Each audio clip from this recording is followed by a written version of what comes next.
ഇന്ന് നമുക്ക് ഒരു ഫ്രൈഡ് മിൽക്ക് ഉണ്ടാക്കാം.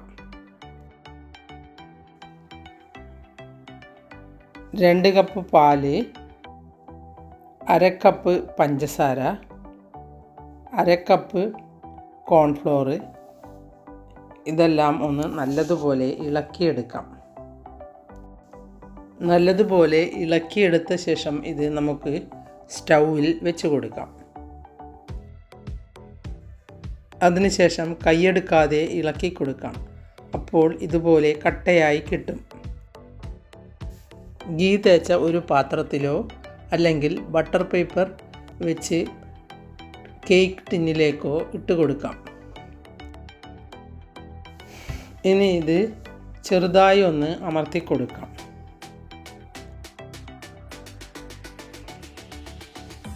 ഇത് ഈ പാത്രത്തിൽ ഇട്ട ശേഷം 2 മണിക്കൂർ നേരം ഫ്രിഡ്ജിൽ വെച്ച് ഒന്ന് തണുപ്പിച്ചെടുക്കാം. 2 മണിക്കൂറിന് ശേഷം പുറത്തെടുത്ത് നമുക്ക് മുറിച്ചെടുക്കാം. ഇത് അധിക പേർക്കും അറിയുമോ എന്ന് അറിയില്ല. നിങ്ങളുടെ വീട്ടിൽ ഗസ്റ്റ് വന്നാൽ നിങ്ങളൊന്ന് ഇങ്ങനെ ഉണ്ടാക്കി കൊടുക്കൂ. ഇനി ഫ്രിഡ്ജിൽ നിന്നെടുത്ത് ഇത് മുറിച്ചെടുക്കാം. മുറിച്ച് മാറ്റി വെച്ച ശേഷം ഒരു പാത്രത്തിൽ 2 ടേബിൾ സ്പൂൺ മൈദപ്പൊടിയും 1 നുള്ള് ഉപ്പും 2 ടീസ്പൂൺ പഞ്ചസാരയും ഇട്ട് കുറച്ച് വെള്ളമൊഴിച്ച് ഒന്ന് ഇളക്കിയെടുക്കാം. ഇത് കഴിക്കാൻ നല്ല സ്വാദാണ്.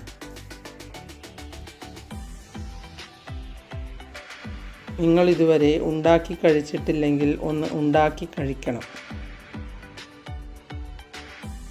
ആരെങ്കിലും വീട്ടിൽ ഗസ്റ്റായി വന്നാൽ അവർക്ക് കൂടി ഒന്ന് ഉണ്ടാക്കി കൊടുത്തു നോക്കൂ.